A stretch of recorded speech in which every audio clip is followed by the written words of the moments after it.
وارث ہے، تو ان معذور اور یتیم بچوں کی کفالت، ان بیوہ ماں اور بہنوں اور بیٹیوں کی کفالت کس کی ذمہ داری ہے؟ کیا ان کے بچے فٹ پاتھوں پر بیٹھ کر بھیک مانگیں گے، خیرات پر گزارا کریں گے، یا اس ملک میں کوئی نظام ہے؟ اس وقت کوئی نظام نہیں ہے۔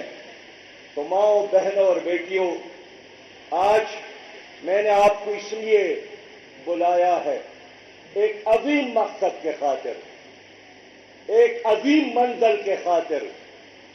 کیا مقصد ہے ہمارا؟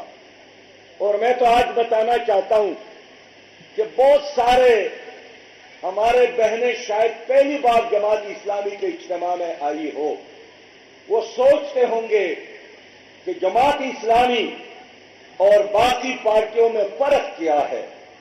کیا یہ بھی مسلم لیگ کی طرح ایک پارٹی ہے؟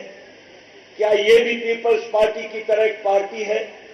کیا یہ بھی پی ٹی آئی کی طرح ایک پارٹی ہے جو زرداری خاندان کے خاطر، جو شہباز شریف کے خاندان کے خاطر، یا کسی فرد واحد اور ذات کے خاطر کام کرتی ہے؟ نہیں، جماعت اسلامی اور باقی پارٹیوں میں فرق یہی ہے کہ ہم مخلوق خدا کو اس خالق کی طرف بلاتے ہیں جس نے پیدا کیا ہے، جس نے انسان کے لیے زمین کو فرش بنایا، آسمان کو چھت بنایا، چاند سورج اور ستاروں کو روشنی بخشی، جس رب نے آپ کے لیے رنگ رنگ موسم پیدا کیے، جس نے آپ کے لیے شہد کو میٹھا بنایا، نمک کو کڑوا بنایا، پھولوں کو رنگ اور خوشبو بخشی، وہ رب جس نے آپ کو والدین سے نوازا جو آپ سے محبت کرتے ہیں، وہ رب جس نے زمین کو حکم دیا ہے کہ ان کو پھل اور فروٹ دے، آپ کے لیے خوبصورت چشمے، آسمان سے بارش کے قطرے، صبح روشنی، رات کو اندھیرا، سرور اور سکون کا نظام بھی، اور جدوجہد اور محنت کا کے لمحات بھی، یہ سب کچھ ایک رب کے حکم سے ہو رہا ہے۔ وہی رب ہے جو جیلوں سے انسان کو نکالتا ہے اور جیلوں میں واپس بیچتا ہے۔ وہ عزت دینے والا، وہ ذلت دینے والا، وہ سرور اور سکون دینے والا۔ اللہم مالک الملک تؤتی الملک من تشاء وتنزع الملک ممن تشاء وتعز من تشاء وتذل من تشاء بیدک الخیر۔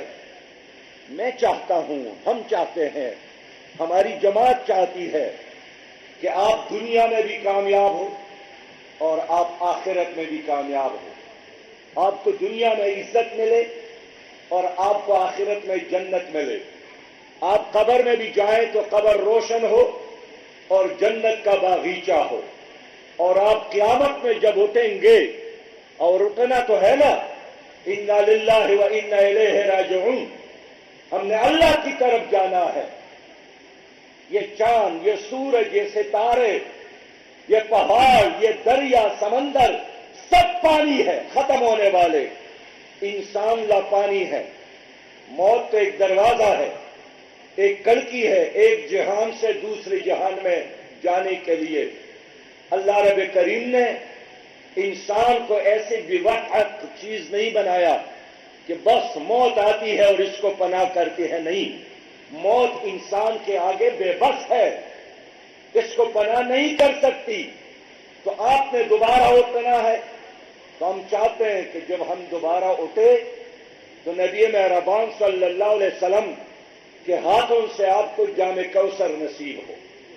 ہم چاہتے ہیں کہ آپ دوبارہ اٹھے تو ہمارا محبوب نبی مہربان صلی اللہ علیہ وسلم آپ کی شفاعت فرمائیں، اور پھر جنت کے 8 دروازے آپ کے لیے کھل جائے، اور ہر دروازہ آپ کو پکارے کہ میرے راستے پر جنت میں داخل ہو۔ وہ جنت جو آپ کے انتظار میں ہے۔ میں نے پڑھا ہے کہ جس طرح ایک ماں اپنی بیٹی کے بارے میں رخصتی کے طور پر وقت محنت کرتی ہے کہ میری یہ بیٹی جب سسرال کے گھر جائیں شوہر کو پسند آئے، سسرال والوں کو پسند آئے، نئے رشتہ داروں کو پسند آئے، لہذا ان کے لیے زیورات تیار کرتی ہے، رنگ برنگ کپڑے تیار کرتی ہے، پیارے اور میٹھے الفاظ ان کو سکھانے کی کوشش کرتے ہیں، ان کے اخلاق اور رویوں کو سنوارنے کی کوشش کرتے ہیں۔ اسی طرح اللہ رب کریم ہر صبح آپ کے لیے جنت کو سجاتا ہے کہ آنے والے مہمان کو پسند آ جائے۔ جب مہمان آ جائے اس کو میری جنت پسند آ جائے، تو ہم چاہتے ہیں کہ آپ ادھر بھی کامیاب ہو اور آپ جنت میں بھی کامیاب ہو۔ یہی فرق ہے بہنوں جماعت اسلامی اور دوسری جماعتوں میں کہ یہ انبیاء کی وارث جماعت ہے، یہ نبی مہربان صلی اللہ علیہ وسلم کی مشن کی وارث جماعت ہے۔ ہر پارٹی ووٹ مانگتی ہے، جماعت اسلامی ووٹ کے علاوہ اور کچھ مانگتی ہے۔ جماعت اسلامی چاہتی ہے کہ آپ عبادت کرنے والی بنیں، جماعت چاہتی ہے قرآن پڑھنے والے بنیں، جماعت چاہتی ہے آپ ایک مثالی ماں اور مثالی بیٹی اور مثالی گھر کا ملکہ بنیں۔ جماعت اسلامی چاہتی ہے آپ کے اخلاق حسنہ ہو۔ جماعت اسلامی اور دوسرے پارٹیوں میں فرق یہی ہے، وہ ووٹ مانگتے ہیں، باقی آپ حلال کہتے ہیں حرام کہتے ہیں، یہ آپ کی مرضی۔ شادی کرتے ہیں بغیر شادی زندگی گزارتے ہیں، آپ کی مرضی۔ آپ نماز پڑھتے ہیں یا نہیں پڑھتے ہیں، آپ کی مرضی۔ آپ جنت میں جاتے ہیں یا جہنم میں جاتے ہیں، آپ کی مرضی۔ اور کہتے ہیں یہ آپ کی ذاتی معاملات ہے، اس میں پارٹی کا کوئی عمل دخل نہیں ہے۔ لیکن لیڈر بھی کہتا ہے میں نمازی ہوں یا بے نمازی، میں حرام خور ہوں یا حلال کھانے والا، میری ذاتی زندگی کے بارے میں بھی میرا کارکن مجھ سے نہ پوچھے۔ گزشتہ دنوں ایک وزیر اعظم سے کسی نے پوچھا کہ آپ نے عید کی نماز کہاں پڑھی ہے؟ انہوں نے کہا یہ میری ذاتی معاملہ ہے، اس میں آپ کو مداخلت کرنے کا حق نہیں ہے۔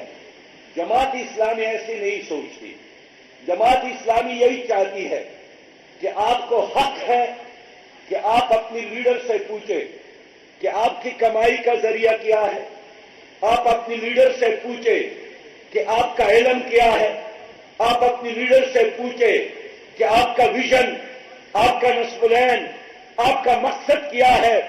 اور لیڈر کا بھی یہ حق ہے کہ اپنے کارکن کی صحیح رہنمائی کرے۔ بس جماعت اسلامی اور دوسری جماعتوں میں یہی فرق ہے، ہم ربنا آتنا فی الدنیا حسنہ، اللہ مجھے اچھی دنیا دے دے، وفی الآخرۃ حسنہ، اور اچھے آخرت سے نوازے، وقنا عذاب النار، اور مجھے آگ سے بچا دے۔ یہ جماعت اسلامی کا ایجنڈا ہے، دنیا میں کامیابی اور آخرت میں کامیابی، ان کا ایجنڈا یہی ہے۔ آپ ان کو ووٹ دے، آپ ان کو سپورٹ دے، آپ ان کے جھنڈا لہرائے اپنے گھر پر، آپ ان کو اقتدار تک پہنچائے، پھر وہ جانے اپنے لیے پراپرٹی بنا لے، اپنے خاندان کے لیے پیسہ جمع کرے، پھر کرپشن کرے، پھر کرپشن میں پیسہ جمع کرے، اور اتنا پیسہ جمع کرے کہ اگلا الیکشن ہو تو اس سے پھر الیکشن کو خریدے، پولنگ اسٹیشن اور عملے کو خریدے، میڈیا اور ٹیلی ویژنز کو خریدے۔ لیکن جماعت اسلامی انبیاء کی تحریک ہے، ہم چاہتے ہیں کہ آپ کامیاب ہو، ہم چاہتے ہیں کہ آپ باوقار ہو۔ ہم جس طرح اس دنیا کو ترقی دینا چاہتے ہیں اس طرح ہر انسان کو ترقی دینا چاہتے ہیں۔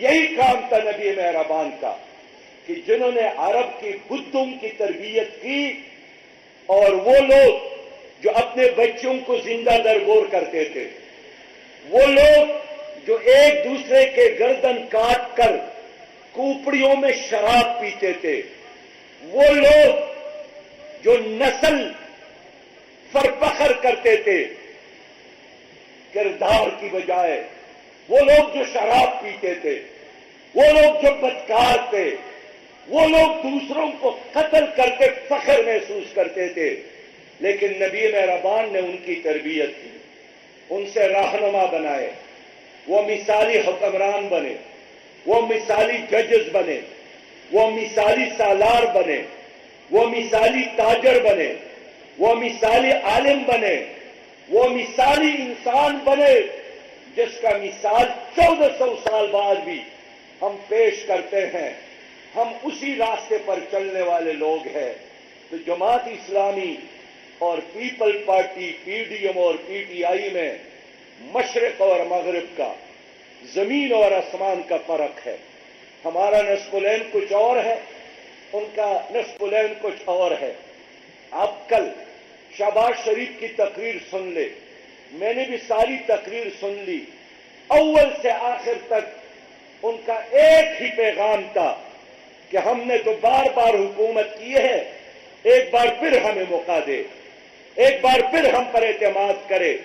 وہ یہ بتانے میں ناکام ہو گئے کہ اس 15 مہینوں میں انہوں نے کون سا کارنامہ کیا۔ انہوں نے بجلی کی قیمتوں میں اضافہ کیا، کیوں؟ انہوں نے پٹرول فی لیٹر 20 روپیہ اضافہ کیا، کیوں؟ ان کے زمانے میں گیس کی قیمتوں میں اضافہ ہوا، کیوں؟ وہ یہ نہیں بتا سکے کہ میں نے 15 مہینوں میں عدالتوں کی اصلاح نہیں کی، نیب کو ٹھیک نہیں کیا، تعلیمی اداروں کو ٹھیک نہیں کیا، کالجز کو ٹھیک نہیں کیا، پٹوار خانے کو ٹھیک نہیں کیا۔ میں نے ان 15 مہینوں میں انسانوں کے اعمال میں کوئی انقلاب برپا نہیں کی۔ ہاں، وہ یہ بتا سکتے ہیں کہ میں آیا تو میں نے آئی ایم ایف سے قرضہ لیا، میں آیا تو میں نے آئی ایم ایف کے ڈکٹیشن کو منوعاً قبول کی، میں آیا میں نے ان کے کہنے پر ایک دن میں 24 اور 25 بل پاس کروائے۔ وہ یہ بتانے میں ناکام ہو گئے کہ انہوں نے کیوں مہنگائی اور بے روزگاری قوم پر مسلط کی۔ روز انہوں نے بجلی کی جھٹکی دیے، کیوں دیے بتاتے نہیں ہے۔ روز انہوں نے پیٹرول بم استعمال کے عوام پر خودکش حملے کیے، کیوں کیے یہ نہیں بتاتے ہیں، لیکن بتاتے ہیں ایک بار پھر ہمیں موقع دے۔ میں آپ بہنوں سے عرض کرنا چاہتا ہوں کہ کیا فرق ہے مجھ میں اور ان میں۔ زرداری صاحب کی آرزو ہے کہ ان کا بیٹا بلاول وزیر اعظم بنے، شہباز شریف کی آرزو ہے کہ حمزہ کے لیے کوئی چانس بنے، نواز شریف صاحب کی تمنا اور آرزو ہے کہ مریم صاحبہ کے لیے کوئی چانس بنے کہ وہ وزیر اعظم بنے۔ جماعت اسلامی اور سراج الحق، میری آرزو یہی ہے کہ پاکستان اسلامی پاکستان بن جائے، خوشحال پاکستان بن جائے، کرپشن فری پاکستان بن جائے، کلین اور گرین پاکستان بن جائے۔ میں یہی چاہتا ہوں کہ امن ملے تمہارے بچوں کو، میں یہی چاہتا ہوں کہ امن ملے تمہارے بچوں کو اور انصاف ملے، چاندی جیسا دودھ ملے اور پانی صاف ملے۔ ماؤں، بہنوں اور بیٹیوں، ہم انقلاب چاہتے ہیں، ہم تبدیلی چاہتے ہیں، اور انقلاب کا آغاز اپنی ذات سے کرتے ہیں، انقلاب کا آغاز اپنے اعمال سے کرتے ہیں۔ میں کہنا چاہتا ہوں کہ میں بھی خیبر پختونخوا میں فائنانس منسٹر تھا، سینئر منسٹر تھا۔ جب حکومت سے فارغ ہوا، سب سے پہلے میں پشاور کے جامع مسجد معبد خان گیا۔ جمعے کا دن تھا، 9-10 ہزار لوگ موجود تھے۔ ممبر پر کھڑے ہو کر اپنے آپ کو احتساب کے لیے پیش کیا۔ لوگوں سے کہا، لوگوں سے عرض کی، میں نے اتنے سال وزارت کی، میں اپنے آپ کو احتساب کے لیے پیش کرتا ہوں۔ کیا یہ لوگ بھی اپنے آپ کو احتساب کے لیے پیش کر سکتے؟ کیا یہ لوگ بھی اپنے آپ کو پیش کر سکتے ہیں؟ چلے ہمت کر کے کسی چوک پہ کھڑے ہو کر اعلان کرے، میں آج بھی 2 بار سینئر منسٹر رہا ہوں، آپ کے بہنوں کی اس مجلس میں بھی اپنے آپ کو احتساب کے لیے پیش کرتا ہوں۔ چلے زرداری بھی اپنے آپ کو پیش کرے،